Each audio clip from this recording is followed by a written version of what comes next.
За энэхүү салбар дундын хамтын ажиллагааны хүрээнд эрүүл мэндийн яам, боловсролын яам, боловсролын ерөнхий газар болон бусад хувийн хвшил, төр хувийн хвшлийн хамтын ажиллагааг өргөжүүлэх хүрээнд энэхүү өнөөдрийн арга хэмжээ зохион байгуулагдаж байгаагаараа мөн онцлог гэдгийг дурдж хэлмээр байна.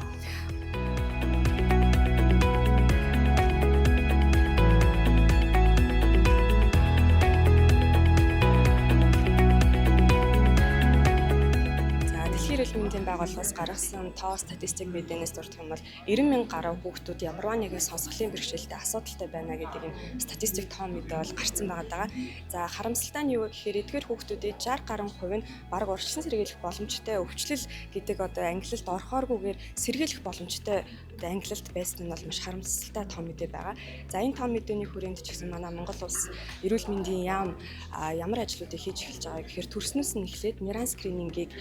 2012 оноос хойш хэрэгжүүлээд нэвтрүүлээд бол явж байгаа. За энэ тоо мэдээ статистикаас харахад бол 1000 амьд төрөл тутамд одоо нэг 2.3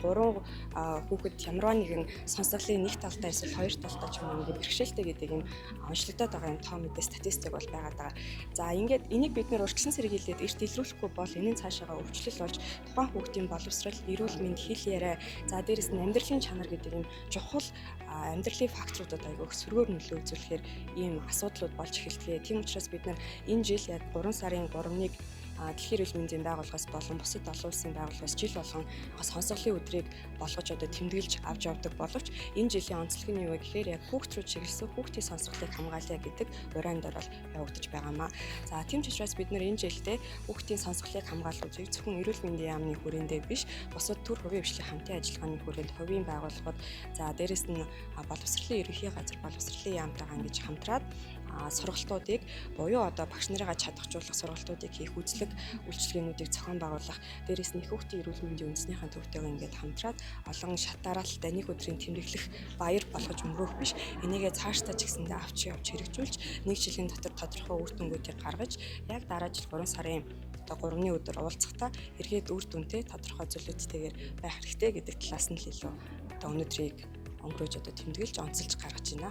Хүүхдийн сонсгол судлалын хэсэгт хийгдэж байгаа онцлогоо шинжилгээ маань бол одоо дэлхийн түвшний шинжилгээнүүд хийгддэг. Амталтаараар тусламж үйлчилгээ үзүүлж байгаа хүүхдийн маань бол 70-80% нь сонсгол буудалд онцлогдож одоо цаашдын эмчилгээний онцлогонд хамрагддаг гэсэн. Монголын чих амар хоолой болон сонсгол судлалын хөгжил бол дэлхийдээ хөл зэрэгцэн бол алхаж явдаг.